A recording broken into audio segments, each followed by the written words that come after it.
turn over now. So you can just roll yourself over, all the way over to your belly. And lying on our back, we were doing, movements that were squeezing the abdomen. And now we're going to do movements that will open the abdomen, stretch the abdomen, and squeeze the back. So kind of the opposite. And so let's just rest for a moment. We'll join the big toes together, and we'll just stretch the arms out in front in prayer position. And we'll take the forehead down to the floor, and we'll just allow some breaths from the ground up into the chest. Good, so forehead down on the floor.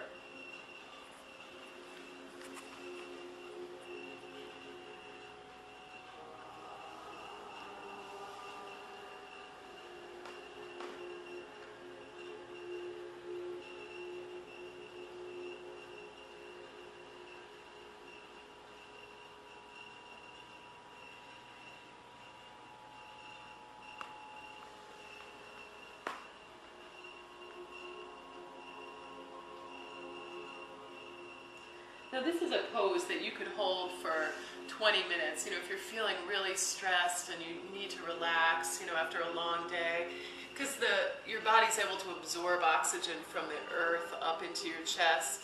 And it's a nice a pose that feels really protected, a really prayerful, relaxing pose. But for now, we're going to take a little back bend. So pull your hands in close to your ribs. Instead of having them out here, we're going to pull them all the way back so the elbows are up in the air and they're close to the body, because we're trying to squeeze the area behind the heart and bring the shoulder blades close together in these little back bends. So we'll start with the forehead down on the floor. And the legs can be up to hip width apart, whatever's comfortable.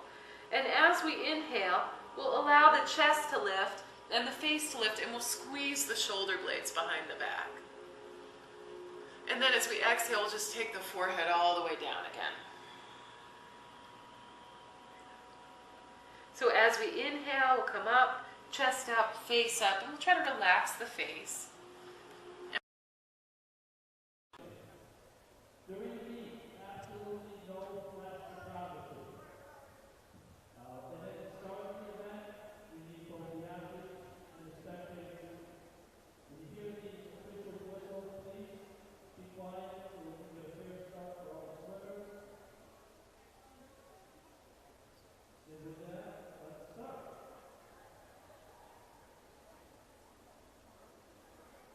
When do you want to start? After all of this here? Yeah, as soon as they finish the ceremony, Okay. that'd be great. Yeah. This kid right here is going to be able to talk to me, and so you tell him when you guys are ready to go on and stuff like that, and when you're off, and blah, blah, blah, anyway. Okay, and the other thing is, when we're finished, we'll do the post-game interview, so I guess we'll just use this camera here. Yeah, that'd be great, yeah. Okay. I'll make sure that I get you a handheld at some point. That'd be all great. you have to do is just take that off, put the handheld on. That'd be great, and then just stand like right. Perfect. That's great. Thank you so much.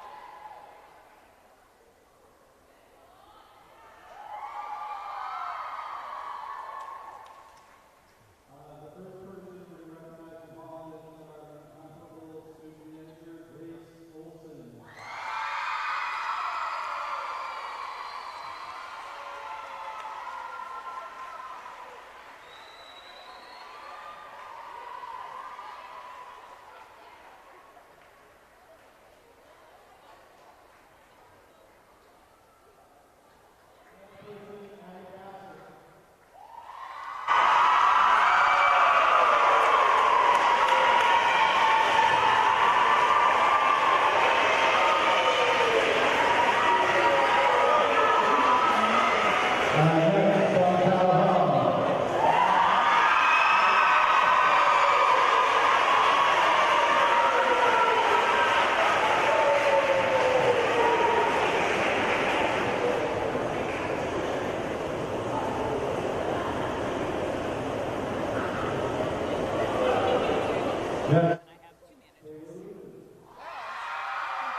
That's not fair.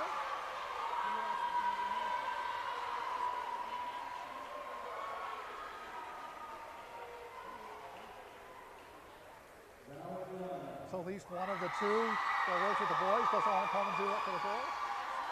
Oh.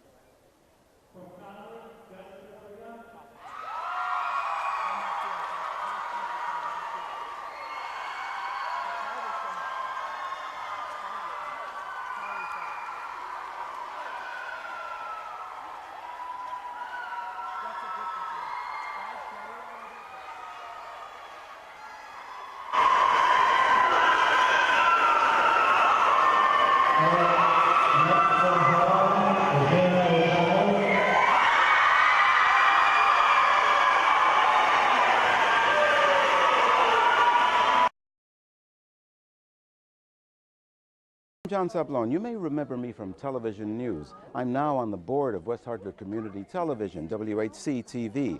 I'm talking to you from the public library because the two organizations have a lot in common. For instance, here at the library, you can reach out and touch just about any part of the world, free of charge. On the other hand, through WHC-TV, you have access to everything in and about West Hartford, right from your own home, and once again, free of charge. Now, I have to be very honest with you. WHC-TV is a non-profit organization, and as such, we need your help to keep doing an ever-improving job of servicing you. Now, you can become a member for just $35 and help us. From Conard, or Captain Maggie Special.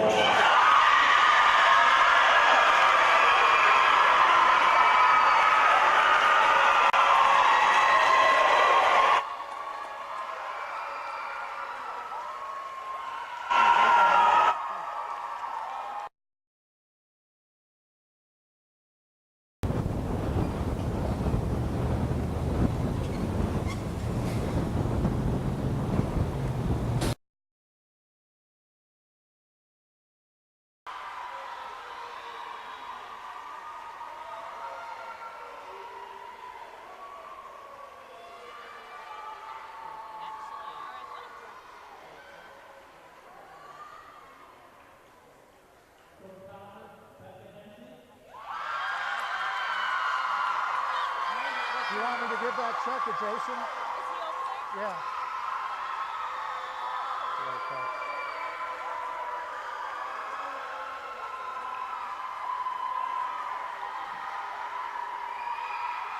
Jason, for their efforts on the air, this is a $100 check to Conard Swimming. Thank you.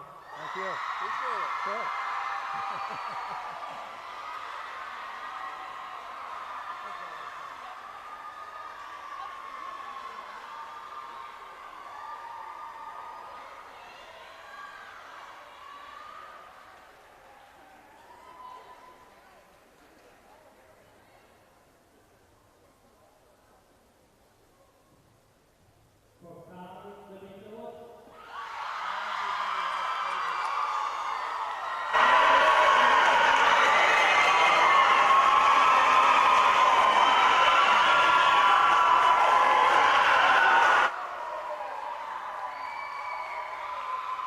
Nice of your dad to walk all that way to meet them. That's a nice touch.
Hey, Jen, how long until we start the... It's game. Let's go, baby.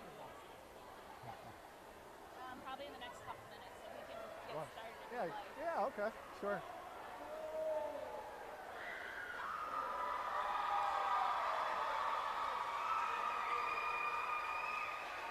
We're going to start in like about 10 seconds.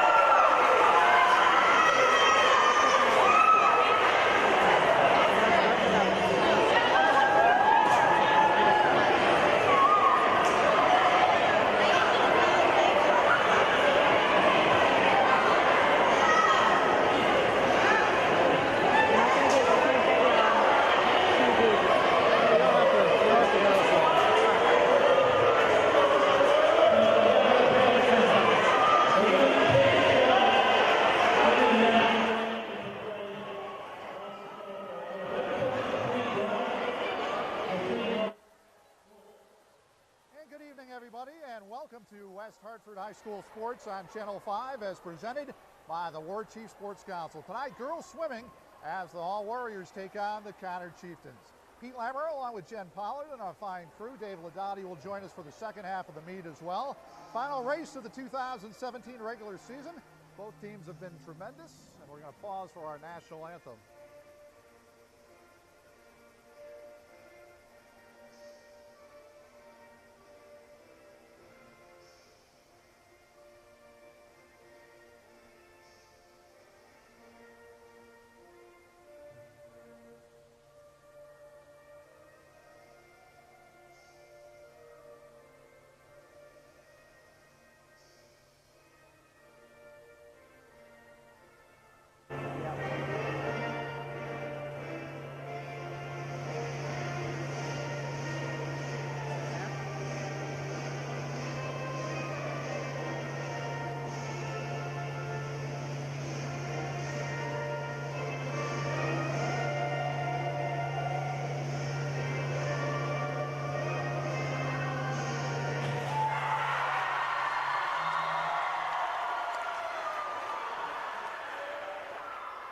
Our national anthem here at Cornerstone Aquatics, just moments before the opening race of tonight's meet. Jen, both teams have been tremendous. Hall at 7-1, Conard at 6-2, and we're just hoping this meet is half as exciting as last year's. Your dad called it his best in 8 years. I don't think you should expect anything different than last year. We fully expect this meet to come down to the last event and to have, a potential near tie in those last relays. Look at Hall for a second, winners of 7 straight on the year, and of course kudos for their head coach John McClure, honored as the head swimming coach of the year by the state as well. Yes, and I think he's had that honor at least once before. He's an excellent coach, and as someone who shares a pool deck with him 7 months out of the year, he's fun to have on deck. What an atmosphere. We were told when we did all the other sports that you had to do girls swimming.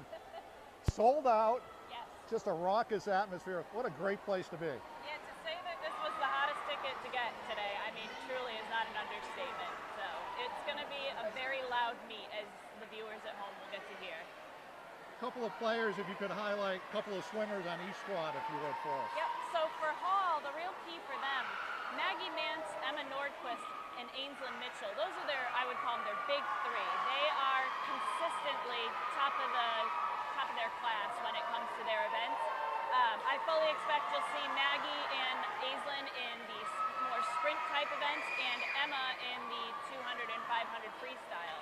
The other person to watch on Hall is their diver, Zoe Baker, who actually set a school record, I think it was about 2 weeks ago. As a freshman. As a freshman, so I'm sure, we're going to see great things out of her on the board today. Your dad was talking about Chloe Williams on the Conard side, how big she was against Hall last year. Yes, she swam the 500, and after having a best time and getting her auto cut in the 500, she then had to take one event off and then get in and swim the 100 breaststroke, popping a best time there and securing that last point that we were looking for. Terrific. Well, thanks for joining us tonight. We know that as an assistant coach, you'll have to go for the second half, but thanks for being here for the first half of the meet. And what are we looking for here in the first race? So I would expect Conard to take the victory in the medley relay, and that would score them 8 points. I would fully expect Hall to take second place, and then it'll really be a toss-up for who gets third. And the third place in relays is critical for the outcome of the meet. Well, we're underway. First race of the night. And who in particular in this race are we looking for Conard and Hall? So in lane 5, Conard swimmer Lauren Manning is leading us off in the backstroke. You'll see she's already about half a body length ahead.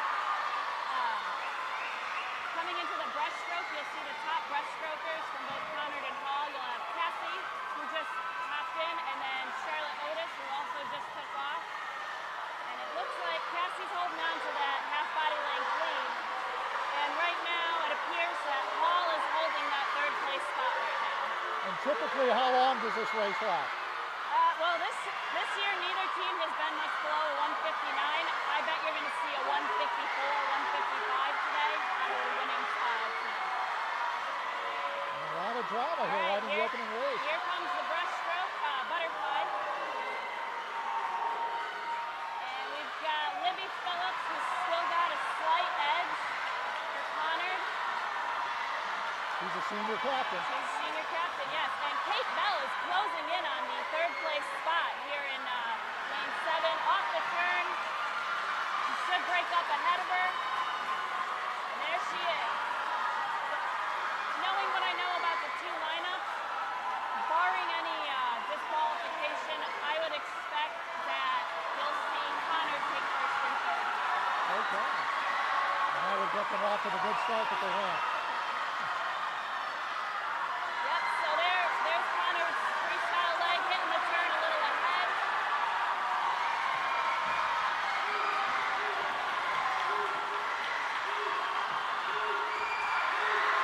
There's your 154.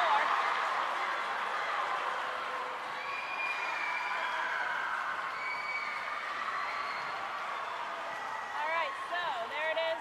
Conard in lane 4 took first with a 154, like I had indicated. Yep. Paul took second with a 155.96, and Conard took third. So right now that puts the score at 10-4 in Conard's favor.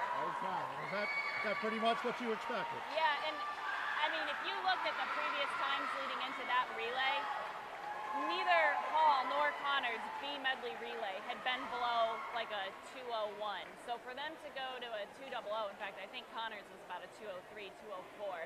This meet just brings out something crazy in these swimmers. That's amazing. That's amazing. Well, we have a little lull in the action. We'd like to say that the War Chief Sports Council would like to thank our many fine sponsors, including those at the all-state level, and they include Heating Insurance, Macco Plumbing and Heating, Reed and Reed's PC Counselors at Law, ESPN, the College Prep Express, and the McConnell Family Law Group. Thanks to one and all for your continued patronage of the War Chief Sports Council to make broadcasts like tonight possible. And if you're watching live on WHCTV.org or on Channel 5, we will have the rebroadcast on November 4th, the Saturday night at 9 o'clock. So, Jen, what are we seeing here? All right, so second event is the 200 freestyle relay. As expected, 200 freestyle, apologize. As expected, Emma Nordquist is in Hall's lane 5, and on her left is Natalie Chernish, and on her right is Nancy Scanlon from Conard. So those will be the top 3 that you're going to want to be watching. Looks like right now Natalie's got a slight edge. She, up until recently, actually hadn't been getting in the water much. She had a slight foot injury.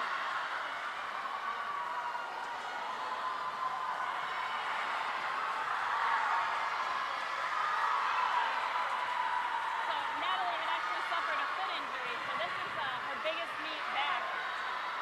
And I fully expect her to shatter her best time of the season, which was previously a 2:03. My father had actually asked me, what do you think Natalie's time's going to be today? I said, I think she might break 2 minutes. Oh, wow. So we'll see. And on the other side, we were talking about Emma Nordquist, one of the great freshman swimmers that John McClure has. She will be a treat for him for 4 years. He'll be very fortunate to have a swimmer like her. Yeah, that's exactly what he said to me on the phone when we were prepping for this. In fact, I'll be surprised if both of these girls don't break 2 minutes. They are. And you can hear the crowd going absolutely crazy.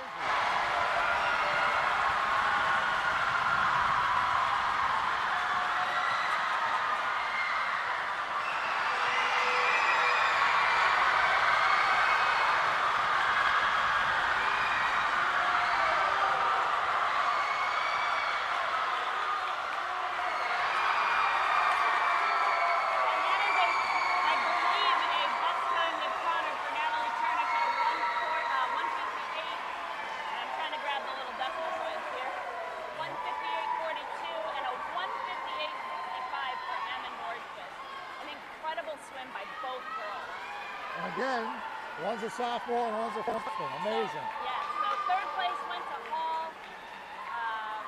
Fourth place, trying to keep up with the board here. Fourth place went to Conard, and looks like fifth place went to Hall. So that is an 8-8 split. So an 8-8 split would give Conard an 18-12 advantage.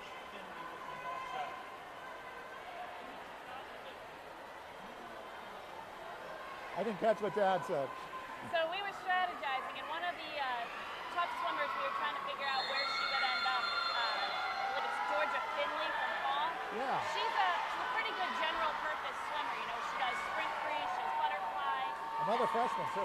Another freshman for him. And she's, you know, tough to figure out where are they going to use her, because she does provide them that third, fourth place finish that they're looking for. Yeah. So he just came over to let me know that Georgia did swim the 200 free, which is a surprise from what we had anticipated. Okay. So the butterfly now. 200 IM actually. Okay. So Aislinn Mitchell is the person to watch out of the Hall swimmers. She's been about a 212 so far this year. Okay. On the Conard side, And she's a sophomore, and she was fourth last year in the Class L meet. yes, incredible. On the Conard side, you're going to see, looks like Kate Bell, and I'm trying to read the cracks here, Carolina. Kate Bell is one of the big three, as your dad talked about.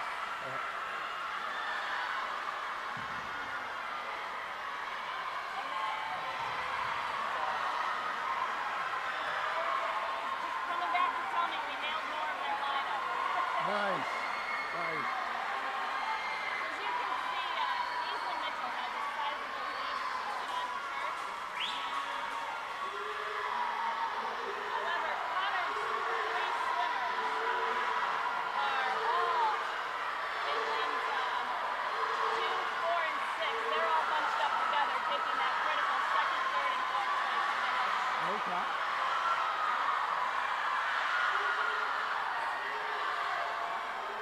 And again, what's the typical final time for this race? Oh boy, hard to say.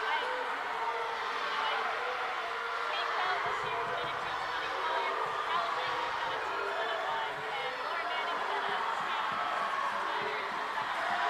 Okay. I would expect all those guys to come down pretty quick. Okay.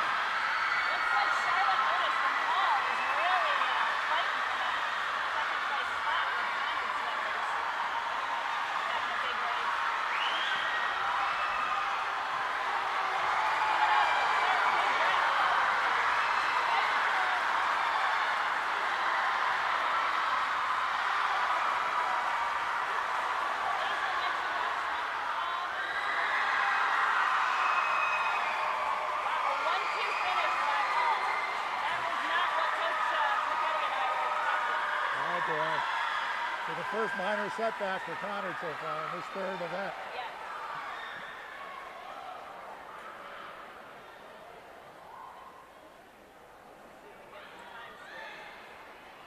So coming into this race, Jen, it was 18-12 Conard. Do you think Hall has bridged that gap?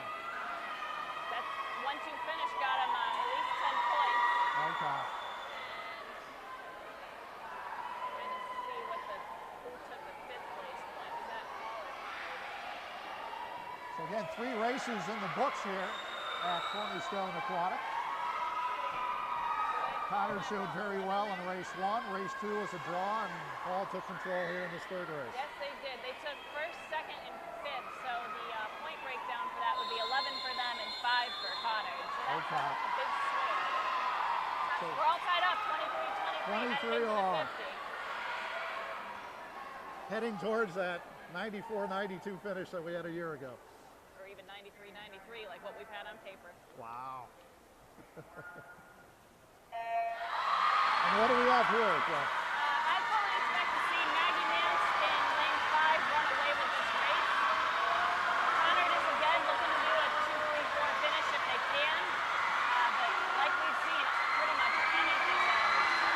Maggie Mance, one of 3 sisters in the Mance family. All excellent swimmers.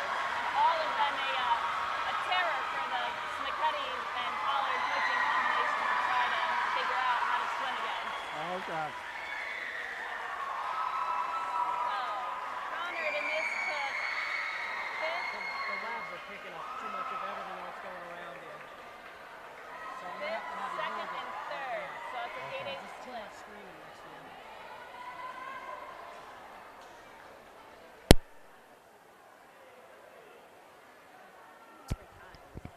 Wow, Just like this. 25.75 just for Jan dropping a full second.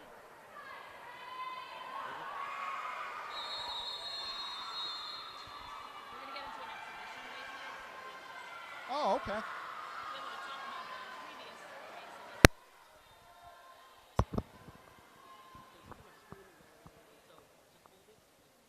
previous races. It's already on. It's good to go. Closer. And, All right, let's go. and the exhibition race, Jen, gives us some time to Yes. talk about everything that's going on so far. Right, so I didn't get a chance to look at all of the times, but what I did see out of Conard swimmer Jess Frigon, she's a senior this year, she had a 25.75, which is over a second faster than she has been all year. Wow. Is this something about the whole competition? How fast are There these kids? is something about this meet, I tell you. It doesn't matter, girls season, boys season, we consistently see incredible times out of these teams when they compete. You're talking about Jess. Your dad said she's 100% committed to swimming, and she will swim at the next level in college. Yes, she will, and I mean, she's the kind of swimmer who she does not want to miss a day. So she might say, I have to stay after for school, but she'll go to her club practice in the morning to make sure she gets in her workout like she's supposed to. That's terrific. You'd love 15 or 20 kids like her every year. Boy, would I. They're all a good group, though. I mean, truly, we're so lucky. Both teams have a great group of girls. They're all nice kids, and they work hard. And they have great coaches, too, so that makes a difference. Thank you. So we're all tied up as we head into the diving portion of the meet. And is that pretty much expected, Jen? If you could handicap it before it started? I think actually when we pre-scored this meet, we were down 2 going into diving and coming out of diving. So we are right about where we should be.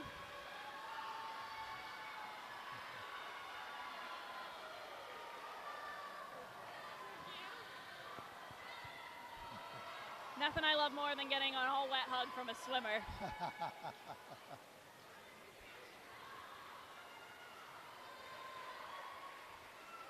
All right, so with this last exhibition heat wrapping up, they're going to clear the pool, and our divers are going to start taking a few of their practice approaches, and then the diving portion of the meet will. Okay, and then after the diving portion of the meet, how many races will be left after that? So after that, there will be 7 total races. There are 4 events before diving, 7 afterwards. So, I mean, when it meets a tie, anything can happen in the next 7 races. Sure.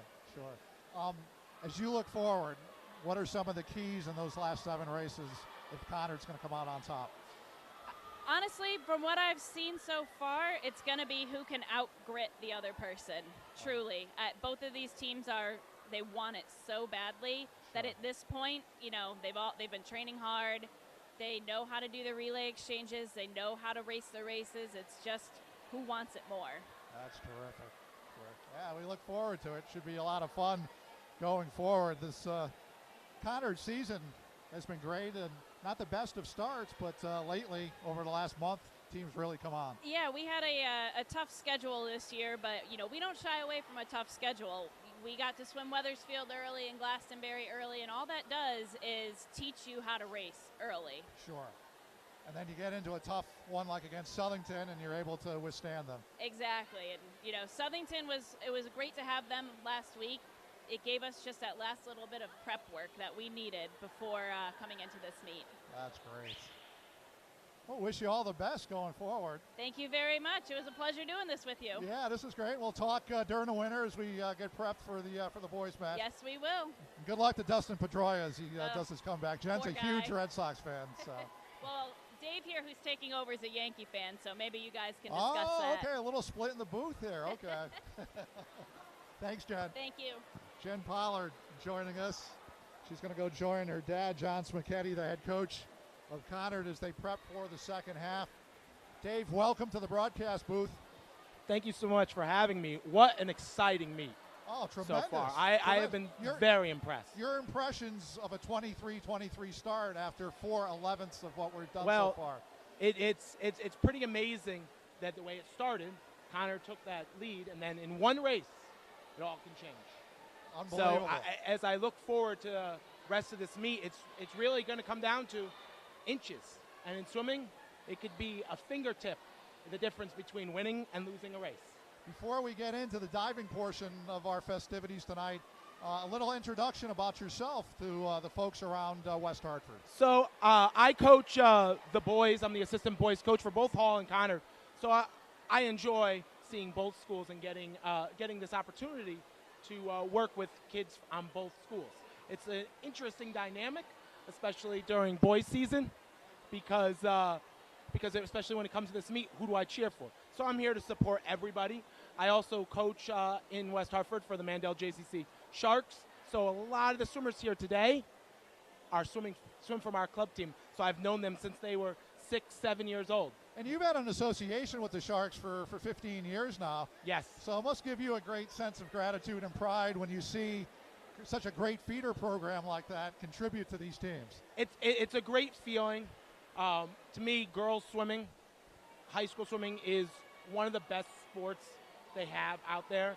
The enthusiasm from the girls, the way that they come together, especially when you're a freshman, you're entering school, it gives you that gateway into the school and making friends.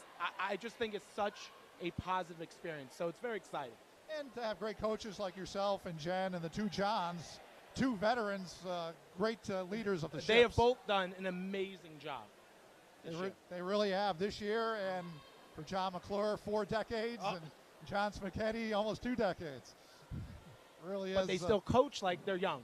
Yeah, amazing. And that, I'm sure, is conveyed to the kids, and it shows up in the end results. Yes.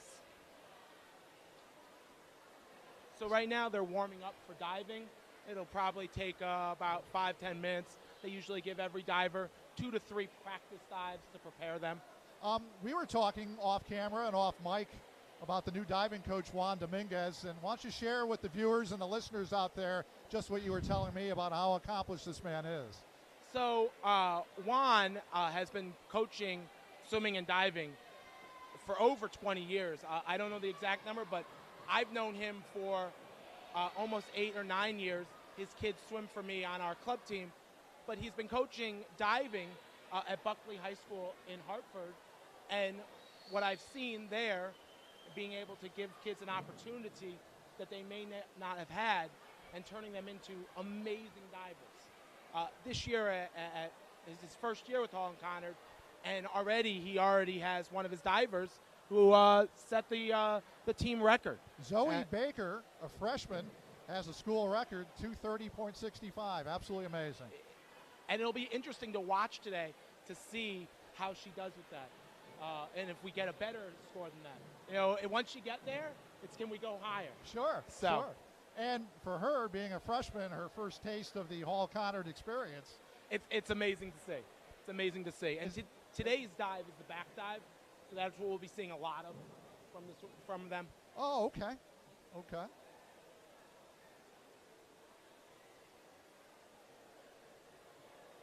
So again, getting set for the diving portion.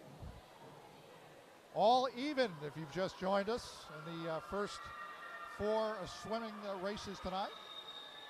Tied at 31, as it were.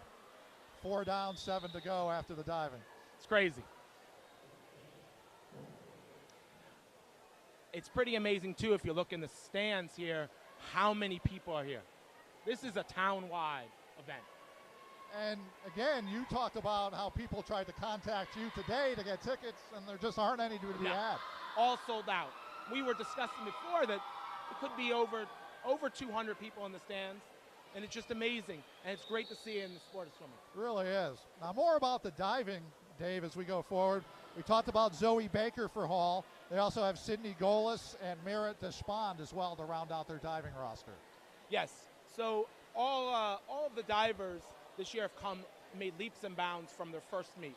I was able to see some of them, and you'll see today that they're able to do dives that in the beginning of the year they weren't able to do. Is it unusual when you look at the Hall roster, their 3 divers are all freshmen like that? It's pretty awesome for John and Juan moving forward. Sure. It's amazing that they have another 3 years ahead of them after this. And Almost the same scenario on the Conard side. Nicole Denault is a sophomore. She's the elder stateswoman of the 6 divers that we're going to see tonight. Ingrid Donowski and Kayla Paparazzo, both freshmen as well on the Conard side. Again, it's amazing to see, and it means that in the swimming, Hall and Conard, it'll continue to be a rivalry, but you also think now adding these divers that are so young, that means it's going to get better and better every year. It's amazing and really good to see. And talking about the diving, the CCC diving will be held at Miss Porter's on November 1st. That'll take place at 3:45 for anybody that wants to go and see that. Awesome. It's awesome to see. I've witnessed state opens before and the state meets, and watching those divers, it's pretty incredible. And then, of course, you have the Class L qualifying for the swimmers. That'll take place in East Hartford on Saturday, November 11th, and then the Class L finals on the 15th right after that.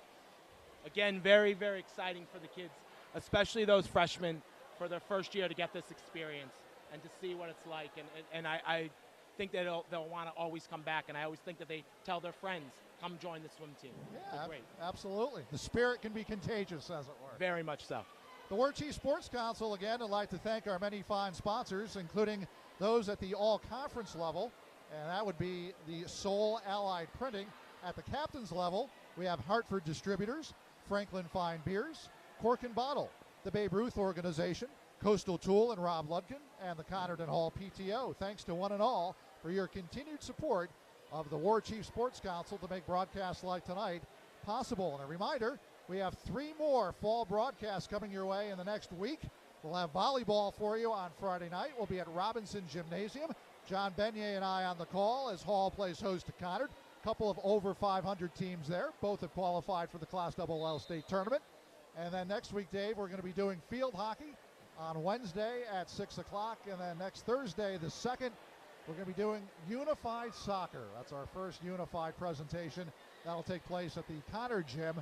And that'll be a 3 o'clock airtime right here on WHCTV Channel 5 and online at WHCTV.org. I was telling you before, our football broadcast last year reached into multiple states and multiple foreign countries. So a lot of the alumni, a lot of the relations, the parents, the family, the friends, the grandparents can all get involved watching the broadcasts, and they can be transformed back to West Hartford for a couple of hours. Yeah, and especially with the amount of people that are here and the amount of people they said, we can't let you in, we're really sorry. Sure. At least they have the opportunity to watch it at home. Exactly right. Exactly right. They can watch it on Channel 5 or online at WHCTV.org. So as we go beyond the diving and we go into the second half of the races tonight, Dave, what are we going to look for in races 5 and 6 right off the bat after the diving tonight? So event 6 is the 100 fly. And as we saw Aislinn Mitchell, who swam the 2IM, she will be swimming the fly. And the height that she has and the length makes butterfly very easy for her. So she will definitely shine in that event. As we move forward from there, also a really good race will be in the 100 free. Maggie Mance from Hall is one of the best swimmers in the state of Connecticut. And getting her in that race, that'll be really good. It'll be very interesting to see how Conard reacts to that, because I do think that those 2 events are very strong in Hall's favor. But diving can easily sway that. So it all depends on how it goes here in diving, and it can give a couple points. I was asking John Smicchetti about this, and you can further elaborate as well. The diving is about 8 to 9% of the total scoring, somewhere in that range for the entire meet. It's amazing because diving, they have to put so much work in, and the event is worth the same amount as someone swimming in one individual event, such as the 100 free. Sure. So it's one of 12 events. It's one of the, Yeah. It's crazy. It's crazy. Yeah, it is. That is. So we're getting set here, and here's our diving competition.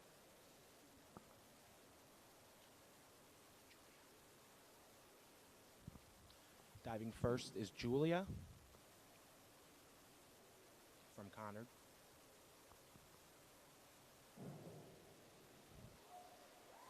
And what did you see with that dive, Dave? Very smooth. The entry was really good. Not a lot of splash. Everything was put in the right place while she was in the air, and that's sort of what the officials are looking for. It's amazing when it comes to scoring and diving. The officials literally look for the smallest things. Sure. And who do we have here now? This is Myra Okay. from Hall. And one of the freshmen.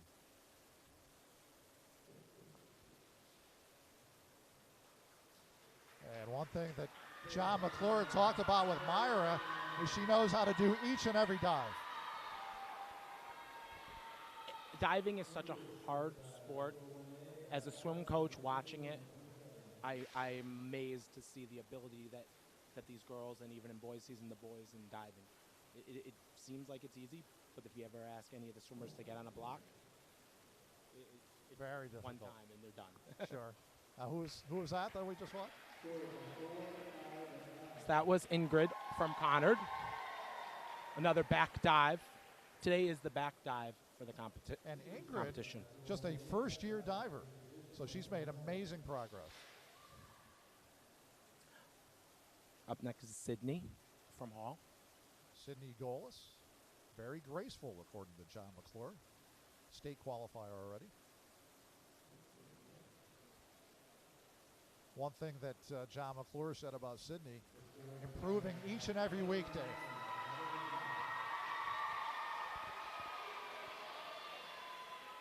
Big round of applause. The next diver, her name is Kayla from Conard.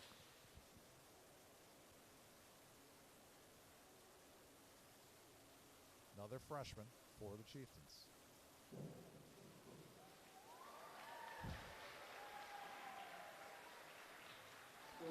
And what did you see from Kayla Paparazzo that time, Dave? She was really tight coming on her on the turn there because it was a back one somersault, which can be a very difficult dive when you're beginning diving. Up next is Zoe Baker from Hall. Very graceful, very tall, according to John McClure. Yeah, nice dive. This will be some high scores there. 7, 7.5, and I think a 7. That was a very, very nice dive.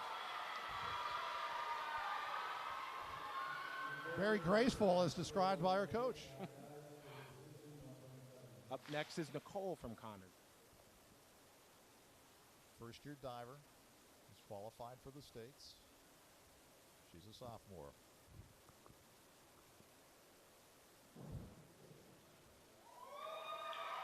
And again, as we look at the diving board, the judges are positioned down to our left. And she gets scores ranging from 6.5 to 7. Another great dive. And just watching how smooth they are in the air and that there's no extra movement when they're in the air, they do a really nice job at hitting the water perfectly. And how many dives do each young lady get, Dave? 6. Okay.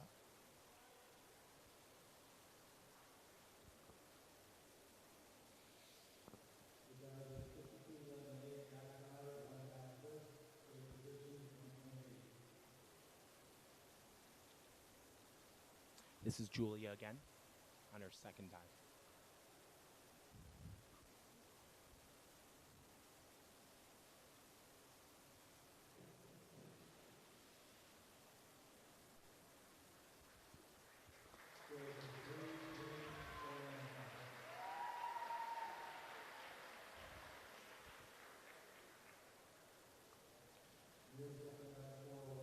And what did you see in that dive, Dave, that was discounted a little bit by the judges? Not so much of a smooth finish. Is that part of it? Yes, and in the air, if when she's doing her twist there, her legs need to stay together. Okay. If they came apart a little bit, that's what the judges look for. Okay. I do think judging diving is extremely difficult because Sure. you really have to pay attention. And that was Mirror. That was another case where the legs were apart going down. That was our first inward dive of the day. Oh, okay. An inward dive is when we dive, we almost jump off the diving board and come in. in my opinion, the scariest dive. Oh, sure.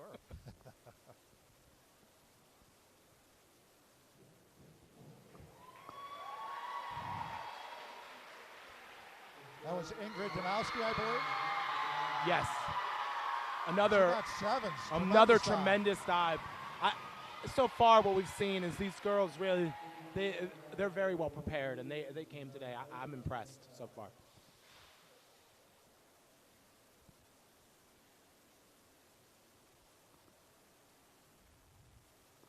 And this is Sydney Golis for Hall.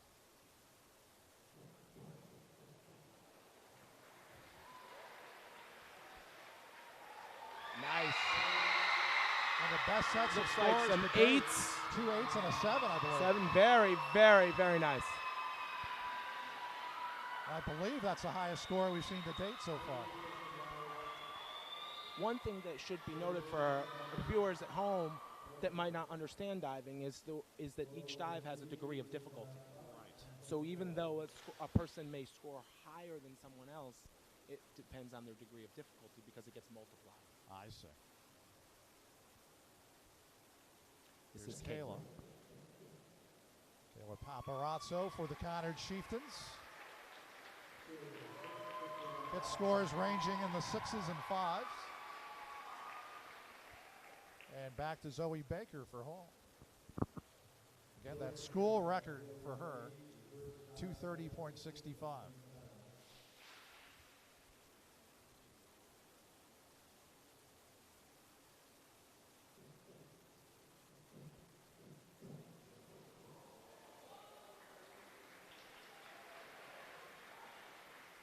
And scores ranging from 6.5 to 7.5. Another great dive. Very impressed to see a freshman dive this way.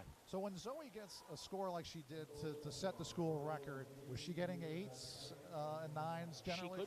She could be, but as we'll see later with Zoe, is that she's going to have a lot of 2.2 degree of difficulties, which means those scores of 7 now, that's more points, and that's how it quickly will add up. Oh, okay. Yes. Wow.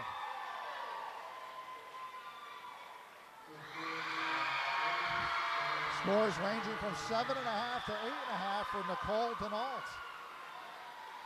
Again, watching this diving, it's amazing. This is really only worth one event. Yeah, I know. They put so much into it. Exactly. And they're so good. In the case of Nicole, it's really impressive and amazing. She's just a first-year diver.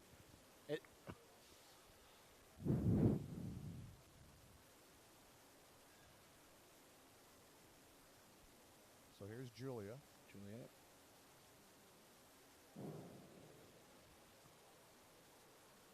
And we'll wait for the judges. And the scores range between 4.5 and 6.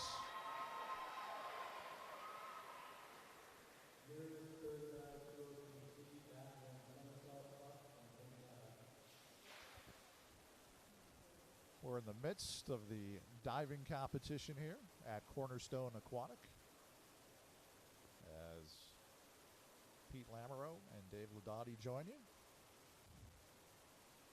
WHC TV Channel 5, your home for West Hartford High School sports. Tricky dive right there, Dave. Yes. Nice. Scores weren't as kind Very good. in the 4s range, Very good. unfortunately.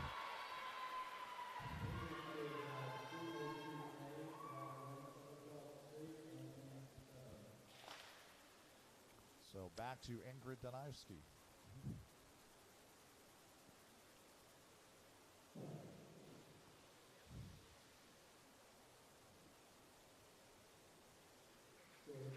And scores in the 4.5 and 5 range.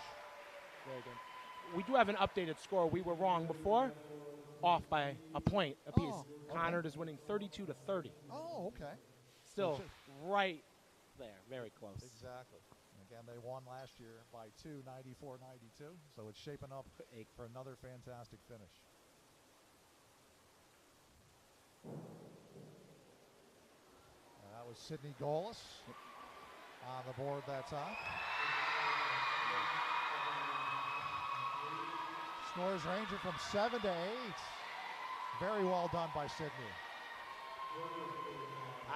It's very impressive and I will be very curious to see the final scores for a lot of these girls as they are trying to make states for some of them. State cut score is a 160, I think. Okay. So it'll be very interesting to see what their total scores are. But there have been so far some great dives.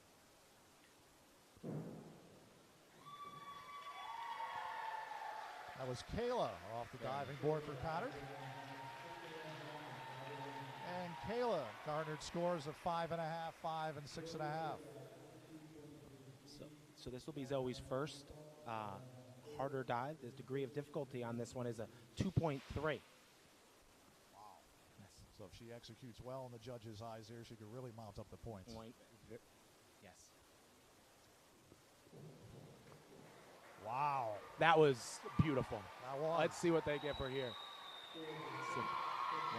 So 5.5, 6, and 6.5. And again, you add in the fact of degree of difficulty. It's worth more than a dive that gets a 7. That was a 1.8 or something like that. So she scores more points than that one. Sure. So you're able to accrue those points based on Exactly. the difficulty. So Nicole Denault.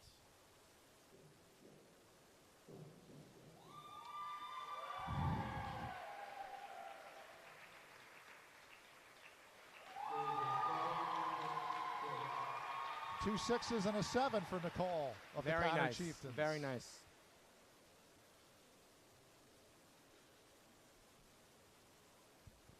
What did you like about that one in particular, Dave? Her somersault was very tight, which is what the judges are looking for. So that was really good there.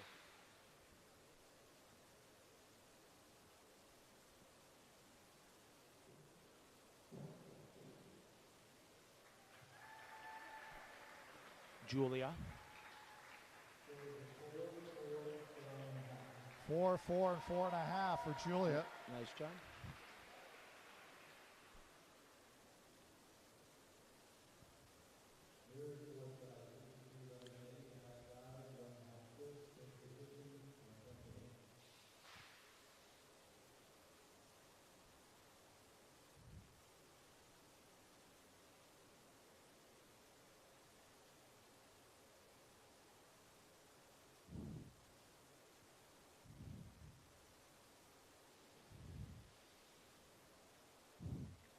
That was Meyer, the Hall freshman. As you'll see as we move along, the dives will get a little bit more difficult for some of them. And for freshmen to be able to do some of these dives is very impressive. Oh, absolutely. It's also very interesting for people at home to see that is when you have this many people here, when diving is going on, it gets very quiet because the concentration level for these divers is very intense. It's like being at golf or tennis. Very true. Very true. Another nice dive. By Ingrid.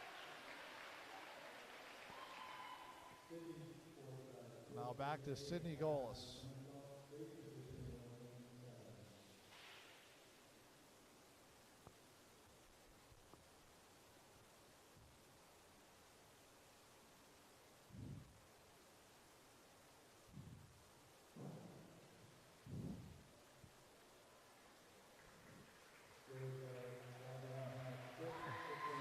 Five and a half, and 6.5 for Sydney, who has shown terrific improvement every week, according to John McClure. Yes.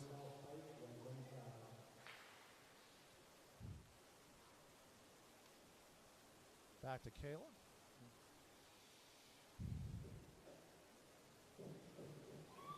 Very well done. Very well done.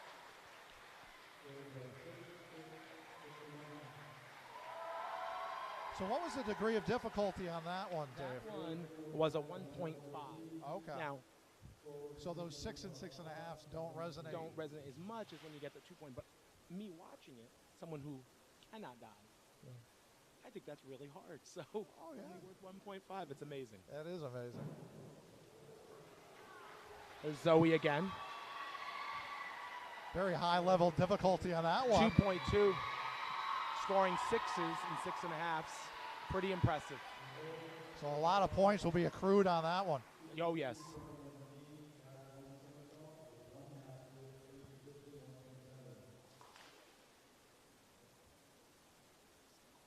And back to Nicole Denault, the lone sophomore in our competition.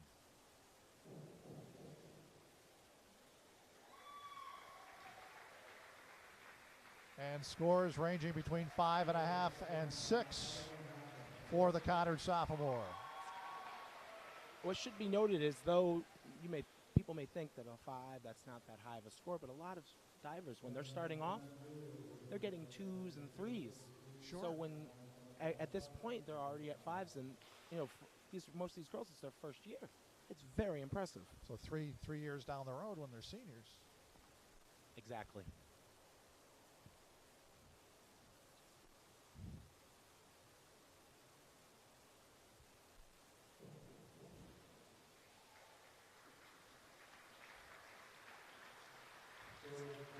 It's a nice dive by Julia.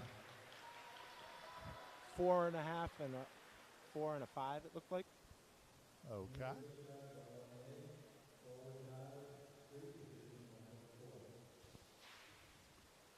One of the things, too, that should be noted is each week they have different dives that they're required to do. This week was the back week. So what is interesting is that when if it's a dive they're not very comfortable with, to see them even get on the board and try. Sure. Give them credit just for that. Exactly.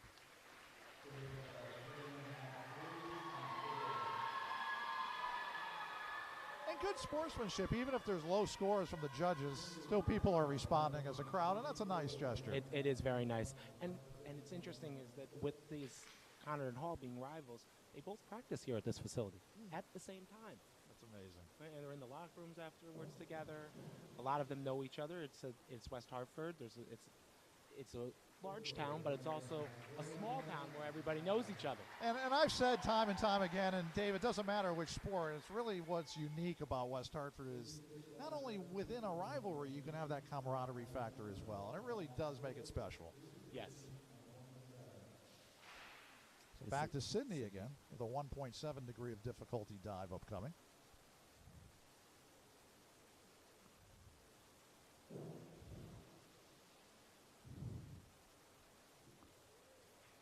And scores of 5, 5, and 5.5.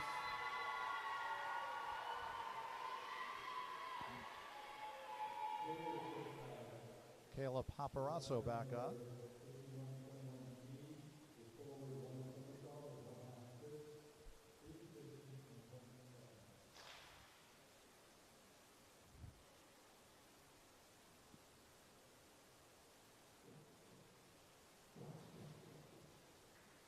That was a very, very nice dive. Well done. 6, 5.5, and 5.5. Tough judges, huh? Yeah, but like I said, it's very interesting to see how every judge sees things a little differently. Sure. What's interesting is when they get to the state meet, and they'll have 5 judges. Wow. And then what happens is 2 scores get eliminated, the top and the low. Oh, okay. So this way, yes, so it's fair across the board. So you take the mean, and I think coaches and swimmers and divers alike, they just want to see consistency from the judges, I'm sure. Very much so.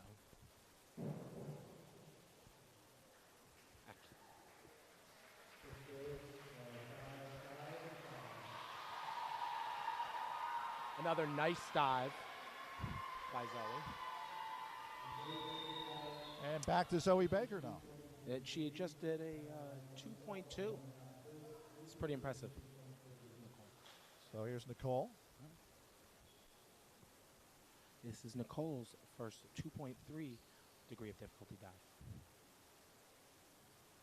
It's her toughest dive of the night. Wow. Very impressive. And those are really quality scores for a degree of difficulty of 2.3. 5.5 across the board for the Yes. judges. So what is it, Dave? They take the 5.5 and they multiply it by 2.3. Is that how they arrive? They take all 3 scores, Yeah.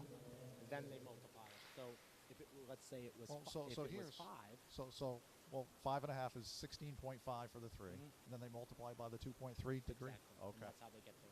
Okay. They get their final score, which is in the low 40s, which is, I'm sure is a good score. It's very good. Another great dive by Julia. Now Mira for Hall.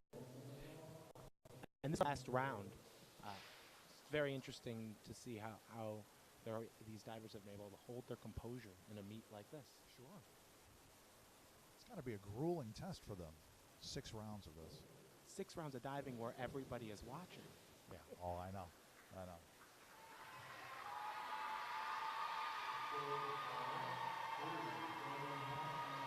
Dave, just to give the viewers a point of comparison about how big this is with over 250 people in attendance here tonight, what's the typical attendance for one of the other 7 or 8 regular season meets? If you had to guess. Probably about 1/3. 1/3, okay. Okay. And that's normally more of the home team than anybody else. Sure. Would make sense just by the proximity. Another great way to finish for Ingrid. So here's Sydney. What's interesting when you talk about that too is that most of the meets for swimming are in the afternoon, right after school. This So meet it's not accessible for parents. True, and because this meet is so big, they hold it later so that more people can come. Sure. Nice job by Sydney.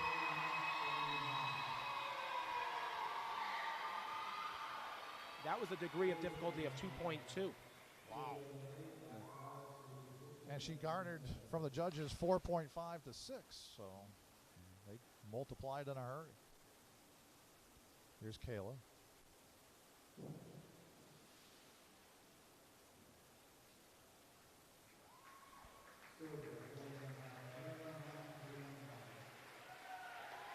Great dive. As we're finishing up the final round. So here's Zoe Baker for her final dive. Yes, these girls should all be very proud of themselves, and Coach Dominguez, I know, is. What we've seen today from them has been very impressive. This dive is a 2.7. Wow. So this is the highest degree of difficulty all day. And looking at the dive, I could see why that was 2.7. And getting those scores, 5.5 and 6, is very, very good. Very good. And this is our final diver of the day.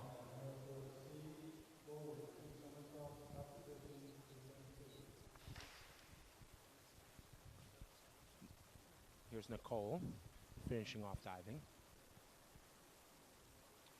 Here's Nicole. Another hard dive of a 2.2. Nice job. And let's see what the judges say. 5.5, 6, and 5. So again, you would take the 17.5 that it added to, multiply it by the 2.2, and you got somewhere around 38, 39. As you can hear after the diving, the girls always come up with a cheer. Yeah. Which is really good. And for someone who coaches boys high school swimming, they're not as excited. I'll be very excited to see the final scores for some of these divers. Yeah, Once we get them, we'll have to tell everybody how everybody did. Exactly. Now, how would they divide the final points in terms of towards our final score of the night? Just as they would an individual race. Okay. They would score. The first place person would get 6 points, second 4, third 3, fourth 2, and the fifth place diver would get 1. Oh, okay. And then they add it all up and add it to the score, where Conard has a 2-point advantage heading into the second half of our swimming competition after just completing the diving. Yes. Again, the War Chief Sports Council would like to thank our many fine sponsors, including those at the varsity level, and they include Low Tide Photography, Dave Newman Photography, Cork and Bottle, Blue Plate, Fast Eddie, West Hartford Youth Basketball, West Hartford Boys Travel Basketball, Open Arm Christian Ministries, Final Cut Barbershop, Edward Connors Insurance, Stanley and Elaine Phillips, Beth Barry Brown of the William Ravis Agency, West Hartford Girls Lacrosse, and Hall's Market. Thanks to one and all for your patronage of the War Chief Sports Council. And a reminder, Our next broadcast, again, will be this Friday night, and we'll turn our attention to girls volleyball as Jim Holt's Hall Warriors play host to Cary Rollers Conard Chieftains. We'll be on the air sometime around 5:30 Friday afternoon as our broadcast and the match will emanate from Robinson Gymnasium on the Hall High School campus. Looking forward to that one, Dave, but looking forward to more swimming here tonight as well. More swimming. While the girls are going to get in right now and do a little warm-up period, really looking ahead, I was just happened to look at the 500 free, and the girl from Conard, Natalie Chernish, actually broke her foot this year. And she's been able to come back and to be out here swimming today. And she is, again, it shows the grit that these girls have. I saw the John Smacchetti on the phone the other day, and I asked him, what are some of the keys to your team since when we last spoke about 2.5 weeks ago? And he said just that. He said the return of Natalie Chernish, what a remarkable story it's been. Show of resiliency, great comeback. And within the 2017 season, she is the comeback player of the year, as it were. It's amazing.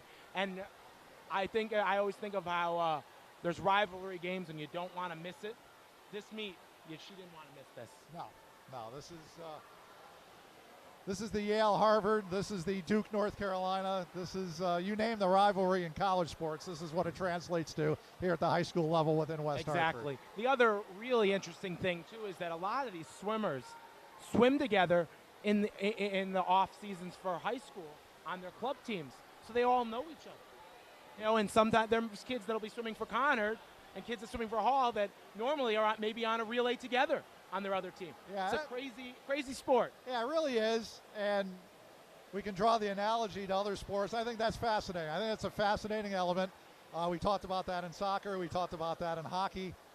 It's really, really neat. You could be teammates for years and years and years, and all of a sudden you're on the other side, as it were. And the sportsmanship between the girls and even the boys during the season, especially in swimming, I think it's very nice to see in sports today. It's something that's definitely needed. Yeah, absolutely. And that allows us to segue into another promotion that we have coming up, the Hall Conard football game, which will be the culmination of our fall schedule. It takes place on November the 18th.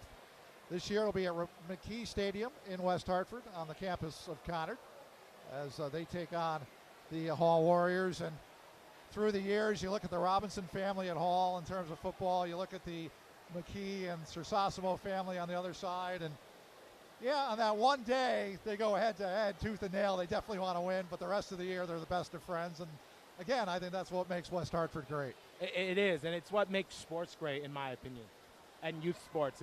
When these opportunities have where, you want the positive experience for these kids and teenagers going to high school. So you couldn't ask for anything better than that. Yeah, exactly, and great role models that these kids have with all of you coaches here in town. It's something I was talking about with a couple of the coaches the other day. It's just one great coach after another, whether Petty Remigino Knapp hired them or Jason Siegel now hired them. Great athletic directors, great coaches, great kids, and it all adds up to great athletic performances like we see here tonight. So, Dave, as we look forward to the first race after the warm-up here, what are we going to be looking at here? As I said before, the first race is the 100 fly. It'll be a really good race. I would expect Aislinn to be the fastest swimmer in the race, but I do think that she will get some competition from Conard's Kate Bell and Nancy Scanlon. I think both of them are very quality swimmers. And again, you can win a race and not score the most points in that event. Interesting. So you can win a meet and not get first place the whole meet. So really, it doesn't always matter if you're if you get first place. So it's a great thing in swimming to see. It's kind of like the FedEx Cup in golf, where you can finish second, third, fourth, fifth every week, and just move on. Yeah, move on and win the FedEx Cup. Although Mr. Thomas did win 5 PGA events this year, but definitely interesting to see. Recapping the seasons for these two teams. Looking at Hall, they opened up with wins against Windsor and Bristol Eastern. They had their lone blemish in terms of one-on-one meets against Wethersfield. And then they've rattled off wins in a row against South Windsor, Glastonbury, Southington, Newington, Berlin, and Farmington on the Conard side. Losing 2 out of 3, but as Jen Pollard talked about, you know, the losses were to Glastonbury and Wethersfield, and that prepped them for the rest of the meets going forward. And they've won in succession against Newington, Berlin, the Hall South Windsor and East Catholic meet, Farmington, East Lyme, and Southington. And relative ease, they won that meet at East Lyme, a team that's a perennial power. It's nice to see that they've come so far this year, and losing to Glastonbury and Wethersfield, those teams are very good. Sure. Very, very good teams, quality teams, and I think that Nothing to be ashamed of losing No, those. and getting that opportunity to swim some tough teams gets you ready for this. Sure. Can do nothing but help you going forward, that's for sure.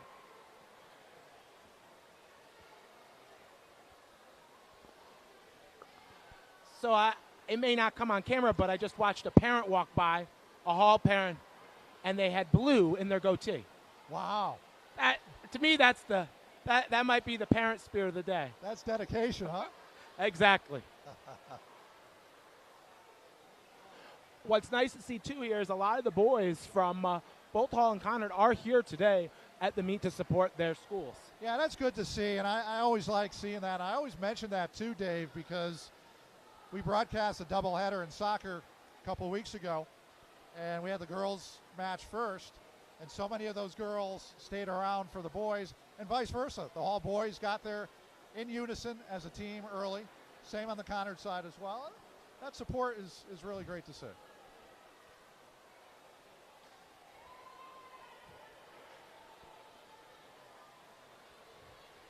And again, as we go forward, we talked about volleyball coming up on Friday. And we have 2 more broadcasts for you next week. Field hockey on Wednesday, November 1st. That'll take place at 6 o'clock. And then the next day, unified soccer from inside the Conard gym at a 3 o'clock start. You can watch live on Channel 5 or online at WHCTV.org.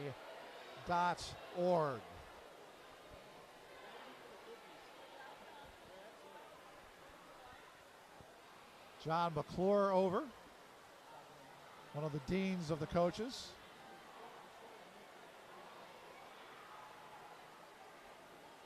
We just got an updated score in here, and the score is now tied 39-39. They'll be announcing the diving score shortly, and we'll bring them to you to tell you how the girls did. So that means 8-6, Hall won the diving competition. Exactly. Because Conard had held the 33-31 advantage through the swimming, and now we're tied at 39. So we're seeing, even though it's just one competition, it does impact the final overall result.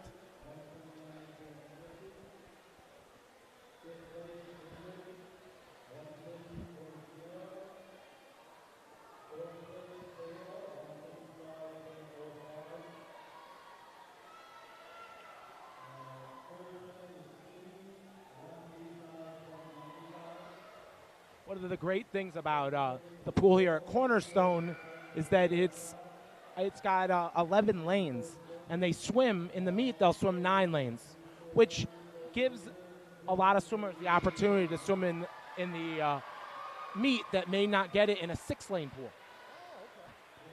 Now only a certain number of scorers can score, but those kids that may not get to swim every meet, this gives them more opportunities. So they feel like they can contribute. Exactly.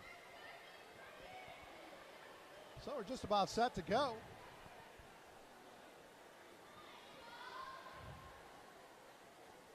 John Smicchetti called last year's 94-92 win the greatest upset win that he's achieved in his 8 years here and the 7 years that he coached in Bristol. Well, coming in, Hall was undefeated. So it was a very tough loss for Hall, but again, swimming that close. Yeah, went that down close to the final race. Exactly. Hall needed to get first and second. They got just first, and that was the difference. So here we go.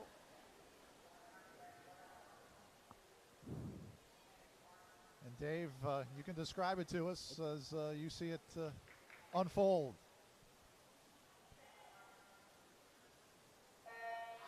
What we'll look for here, too, is how well their underwaters are on each lap. And right off the bat, Aislinn is out to a quick lead. And she was one of the swimmers you predicted. Yes.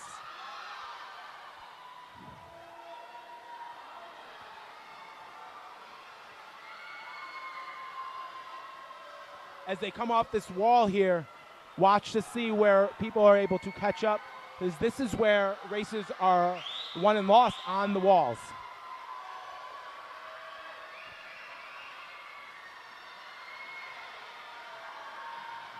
And as predicted, Kate Bell in lane number 2 out there is in second place from Conard. Very strong distance Very swimmer. strong.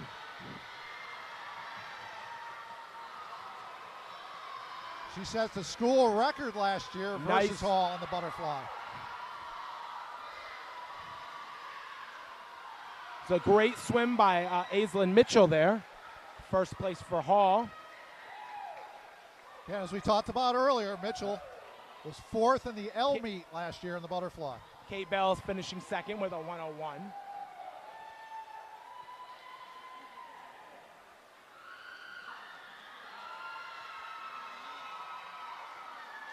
In third was Elizabeth Phillips from Conard as well.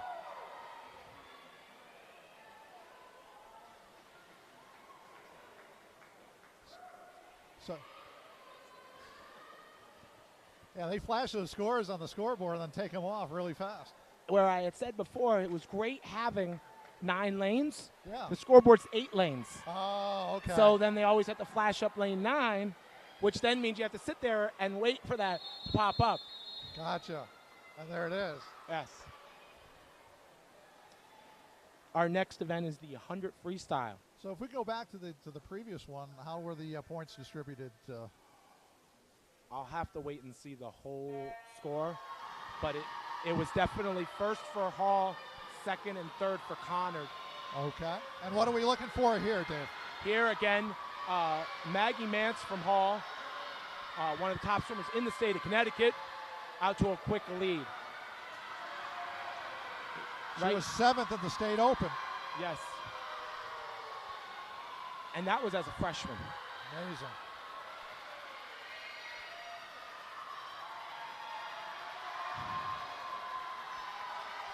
It's going to be very close to see who will get second and third, fourth and fifth, and here comes up. Oh, what a great who do we look swim for here. for Conard in this race? Well, wow. Conard right now, that is Eloise McKinnon over there. Great finish. Wow, that was really good. 54.5 for first. That was for Hall in second. Was lane number 4, Jessica Friggin. In third was from Hall, Kelly Tiernan. One of the senior captains for that Hall team. In fourth was lane number 7, Alyssa Palmer. So after we had the diving, first 2 races, first place went to Hall in both times. Correct. But, as I said before, Don't have to be in don't first. have to be in first, as Conard took in the butterfly second and third right off the bat.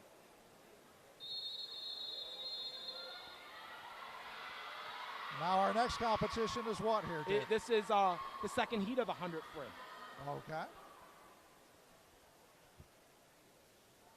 Same competitors or they switch up? Different competitors, different Okay. competitors.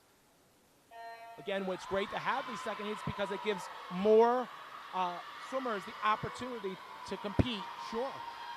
And more opportunities for kids to have the opportunity to be on this team. Okay.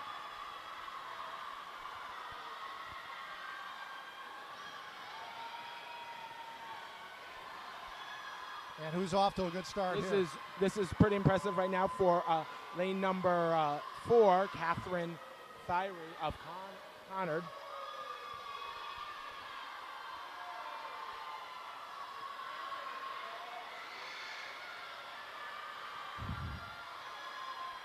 All the girls are looking really good.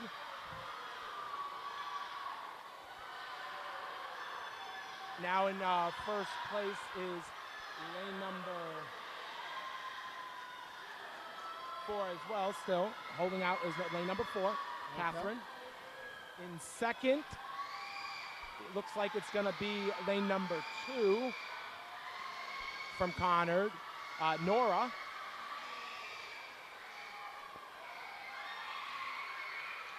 And a great swim by all those girls. Really was. Did you like the time in that race? For the winner that time went a 1:04. So the times ranged from 1:04 to 1:12. Great. Is that about average for a competition? Yes. For the second leg there.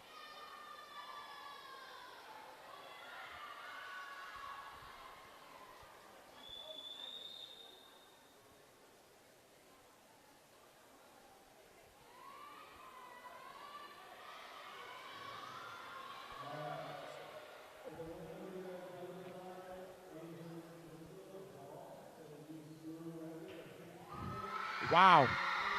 And it was just announced that Aislinn Mitchell set a new school record in the butterfly.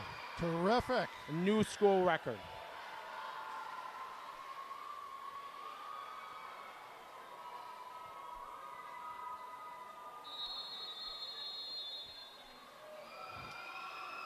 Our next event is our distance event of the day, the 500 free.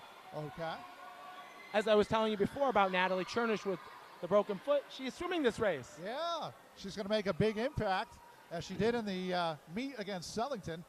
She was in 3 events coming back from that broken foot. She made a big difference according to John Spaghetti, and we'll see how she does here. This race has will have a lot of quality swims in it. I think that Natalie and Emma it'll be tight for the two of them. Natalie from Conard and Emma Norquist from Hall, and Georgia Finley from Hall should be right up there as well. A very versatile freshman swimmer. Correct. Georgia. In addition, lane 2, Hallie Laney, also a freshman, has been swimming very well this year in the 500.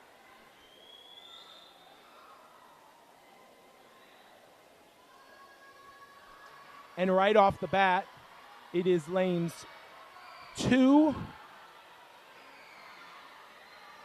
4, 5, and 3, all within striking distance. In a distance event like this, it doesn't always matter if you're in the lead after the first 100. Right. In my coaching experience in a 500, the hardest 100 is your 200, is the second 100, because you're trying to get yourself in the right pace. Because as a 500 is a pacing event. And how difficult is that as a swimmer to be disciplined enough to realize it's a marathon and not a sprint? As you get older, it gets easier. As someone who coaches a lot of young swimmers, it's very, very hard skill to learn. And once they understand it, it becomes almost natural to them. Sure, like second nature at some point.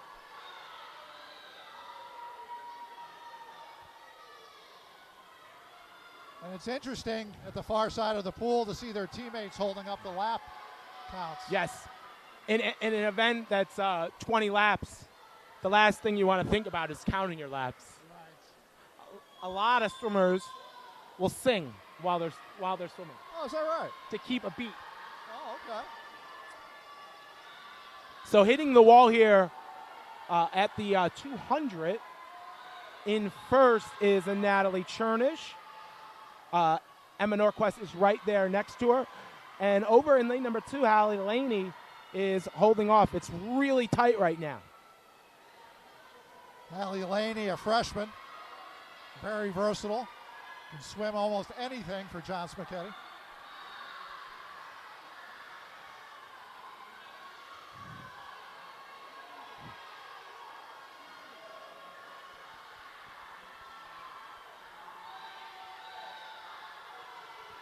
Coming into this event, the score is 57-53 Hall. So it's up to Natalie Chernish and her Conard teammates to try to make some hay in this race. Yes, and right now it's looking really good for Conard because Hallie Laney is in the position right now to get either second or third. Emma Norquist, off that last turn, has taken the lead.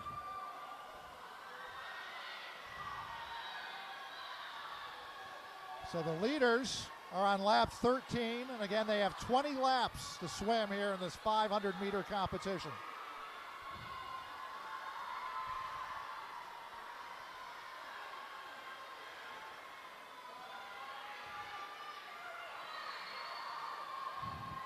Again, really close for first, second, and third.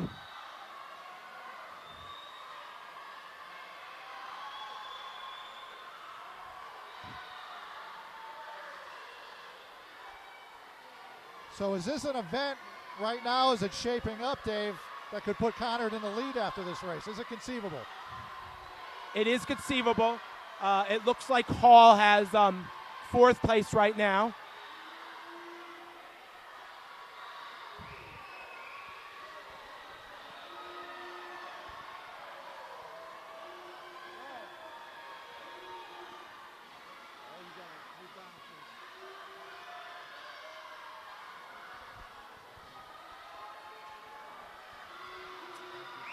As we're watching the race here, the girls here on the Conard side, which is where we're sitting, are very excited, and sometimes they even block our view. Sure.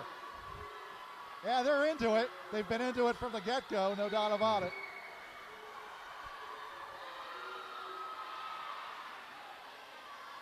Emma Norquist now has a sizable body length lead. Natalie Chernish in second, Hallie Laney in third, both from Conard. The ringing of the bell, they'll ring the bell for the leading swimmer as they enter their last 50.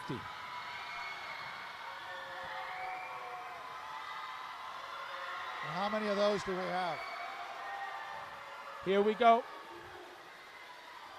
for the finish, and it'll be Emma from Hall with a time of 5:18:57.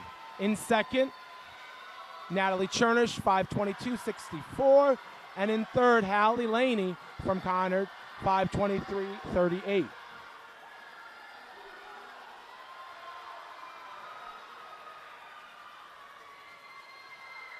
In fourth, lane number 3 was Georgia Finley, 5:23:38.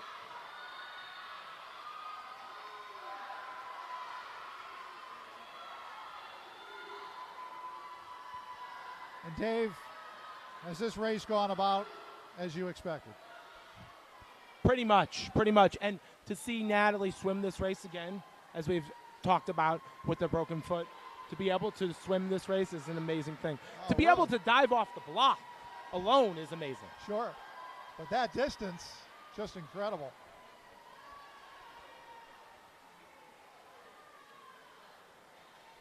So again, going into this race, Hall had a 57-53 advantage. It's been tight throughout. Conard was up 2 going into the diving competition. They were tied coming out of the diving. And in the 3 races since, it's been advantage Hall. But let's see if Conard was able to bridge the gap right here.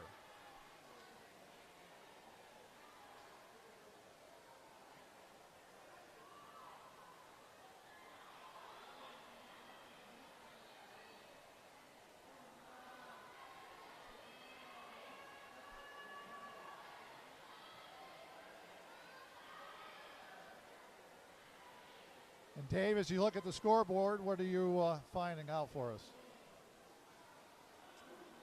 In that race, Conard took second and third. Hall took first, fourth, and fifth. Just doing my math there, that would mean that Hall scored 9 points there, and Conard scored 9-7. So 9-7 Hall would give them a 66-60 advantage as we come down the home stretch here. The next race is a very exciting one because it involves more swimmers. It's a relay. Oh, okay. So it is our second relay of the day. How many swimmers compete in the relay? In a relay, it's a team of 4. Okay. And everybody does 1/4 of the race. Okay. And how long is the race? This will be the 200 free relay. Okay. So down and back for each swimmer. Exactly. And it's very interesting to see how coaches will strategize here in between all 3 relays. What are you looking for? Looking at the swimmers that are swimming this race, I would think that Hall should be able to win this race, but it'll be a tight race between second and third. Okay. And in the relays, they only score for first, second, and third. Oh, okay. And So a team down 6 going in, it's almost incumbent upon Conard to take 2 out of 3 spots here. correct. And they score 8, 4, and 2 here for the points. First 8, second 4, and third 2. Okay.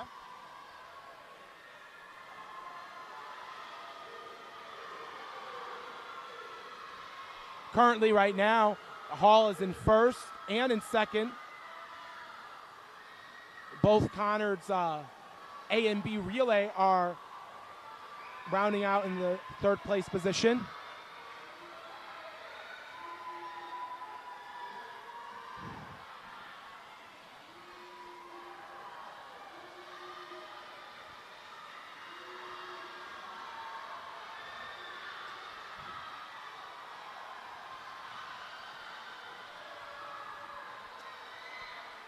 Hall will end their relay here with their, again, one of the fastest swimmers in the state in Maggie Mance. So they should be able to hold off Conard in this relay. And typically, is the strategy to save your best swimmer for last? Yes. Again, this will be very close to see who gets second here. Right now, Conard has a slight lead.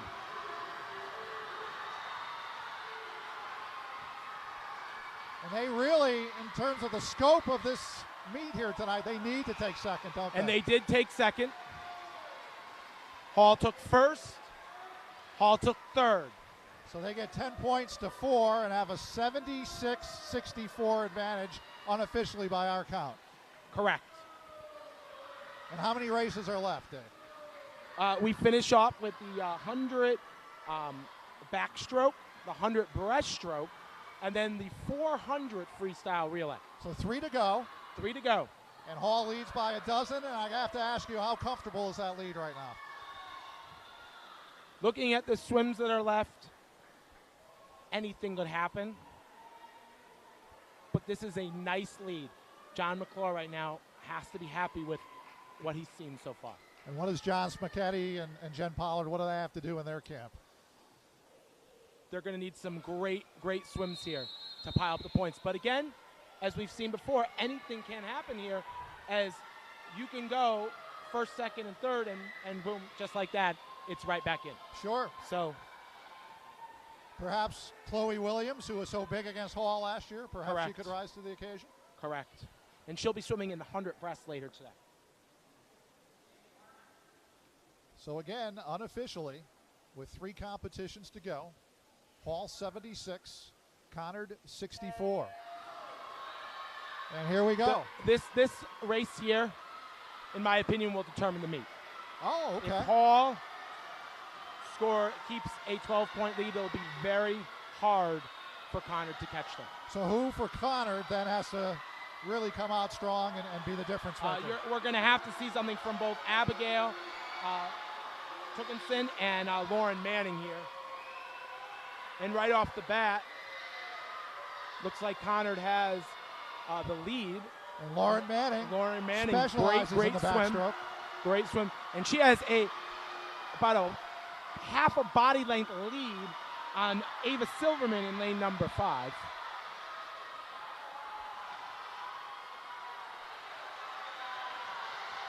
And Ava Silverman, according to John McClure, the best backstroke on this team.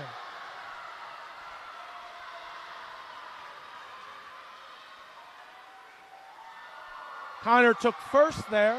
Hall took second.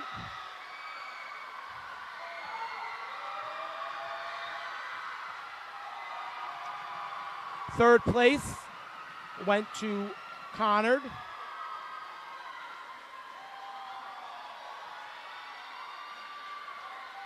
Fourth went to Conard.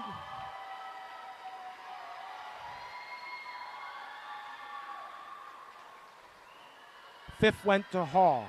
So do the quick math if you would, Dave. So the quick mat there is second place 4 and fifth place. So Hall will get 5 points there.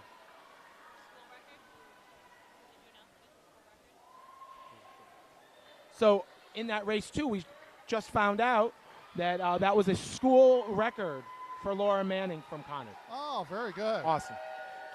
Getting back to the score, Hall has 81.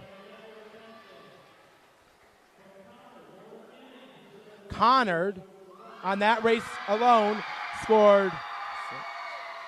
They got 11 points. Yep. So they 11. have 75. So they cut the deficit in half. Just like that, as Just I like said. that. Conard needed a big race there. That really definitely gave Conard a very good chance of making this comeback here. So they went from 12 to 6. They cut the deficit in half. So it's 81-75 with 2 races to go. Could come down to the last race again this year. Wow. Crazy. Just like last year.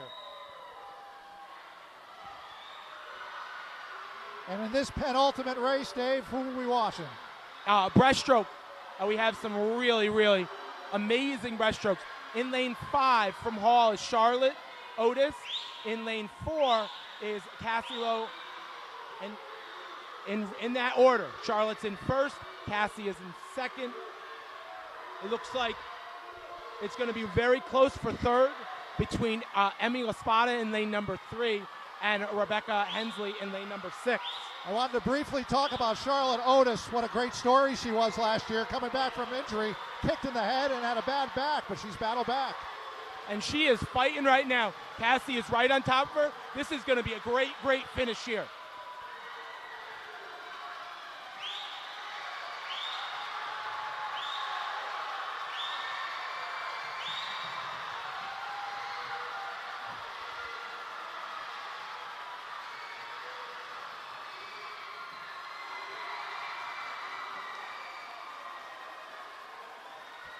So Hall got first there. Conard took second. Was that Charlotte Otis coming in first? That was Charlotte Otis.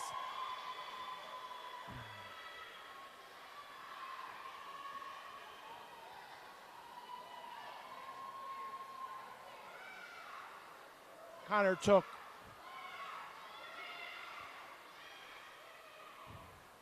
second and fourth.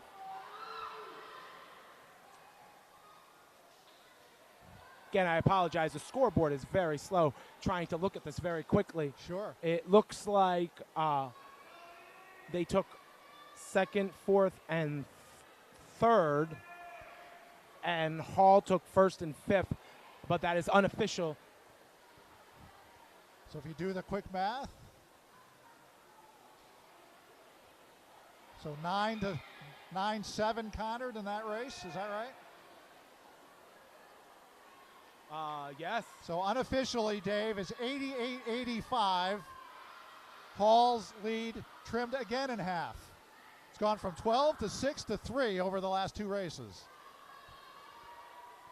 And now as we look back, that is why that butterfly race ended up being, and that relay ended up being so important for them.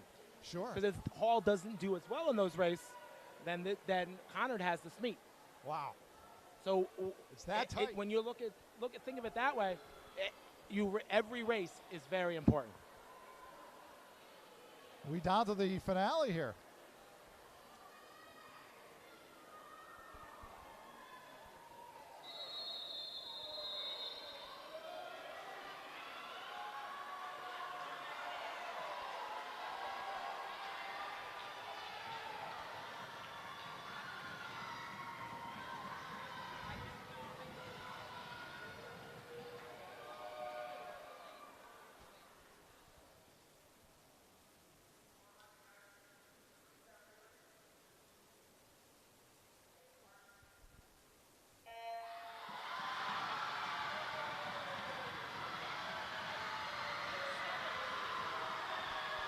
Here we go, final race of the day. This is it, the grand finale here at Cornerstone Aquatic.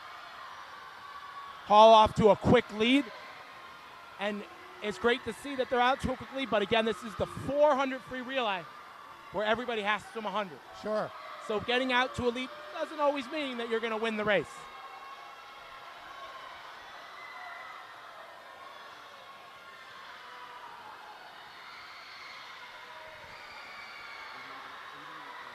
.88.84.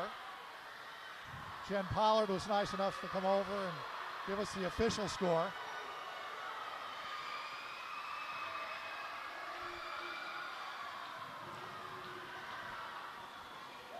So realistically, Conard has to come in first here, Dave. Conard has to get first, and they will have to get second. First and second. Okay. And right off the bat, Hall has a 2 body length lead in this relay. And who are they counting on? Right now in the water is Janine Wang from Hall.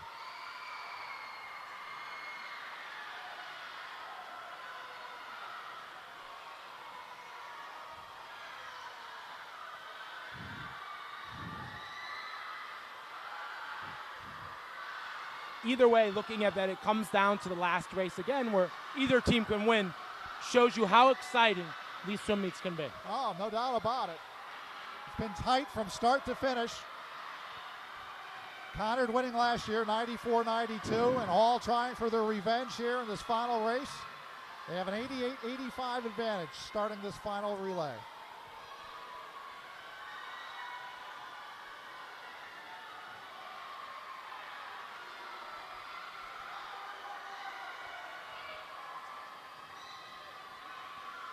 With one more swimmer to go, we'll be diving in on the next exchange. It'll be very interesting to see how close Conard can make this. Currently, there are about 3 body lengths behind, which in swimming terms is a lot. That is a lot. Big advantage. But Conard does right now have second and third, with Hall in first and fourth. And as the final person from Hall dives in the water, Ava Silverman. There is one scenario here, Dave. I don't know how feasible it is, probably not. Hall could win it. If Conard takes second, third, fourth, and fifth, we'd end up in a tie. In a relay, the only scoring is the top 3. All the time, again, the top, So okay. in individuals, 5 people score, but in the relays, Okay, so they have to take first and Correct. second by the looks of the math.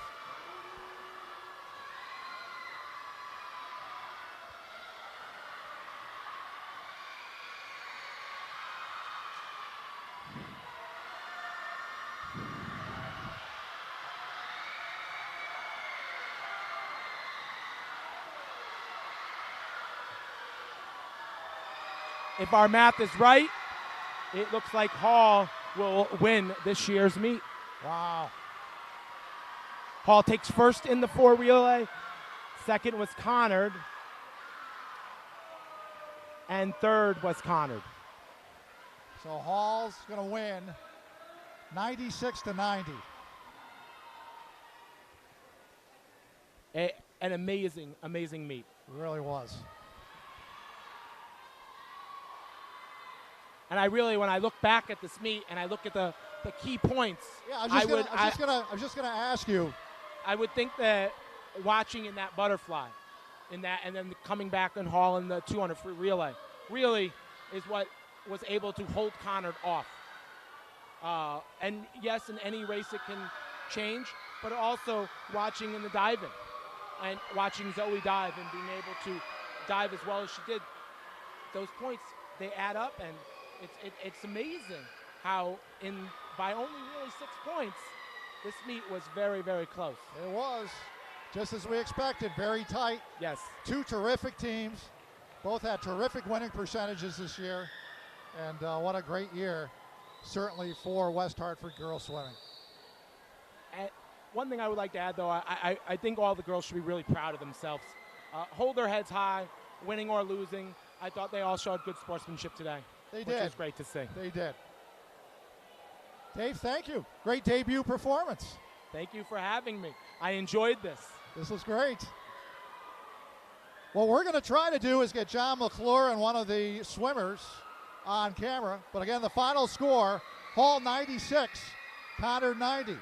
We'll come back with the interview portion right after this on WHCTV Channel 5 and online at WHCTV.org.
Coach, if you can hear me, congratulations. You avenged a tough loss from a year ago and pulled out a squeaker tonight. We did. It was a very, very tough meet.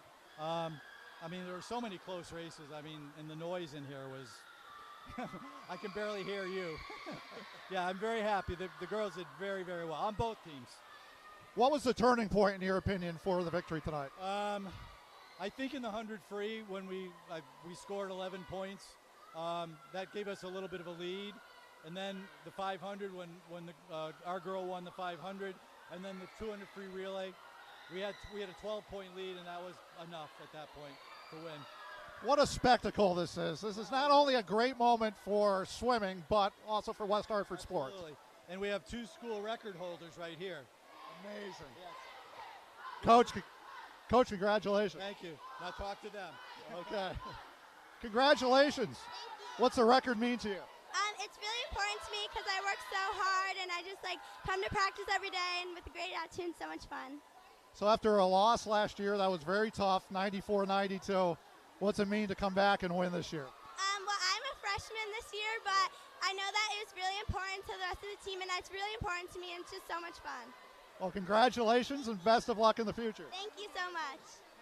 I'll ask the same question. What's it mean to win after losing such a tight one against them last year? Well, it means a lot. It was really hard last year, but it feels really great this year. I feel like we've worked really hard for it. Now, certainly team comes first. I know all about that. But what's the individual record mean to you? It means a lot to me. I've worked really hard to get here. I want to thank my parents. They helped me get here. So, yeah. Well, congratulations. Thank you. Take care. Thank you. Okay, so that's the story here from... That's the story here from Cornerstone Aquatic. Last year was Conard winning close. This year Hall pulls it out. 96-90 is the final score. Thanks to all involved, not only our TV crew, but those at the War Chief Sports Council. And we'll see you again on Friday night for volleyball. 5:30 is the first serve as Conard takes on Hall at Robinson Gymnasium. Until then, so long, everybody.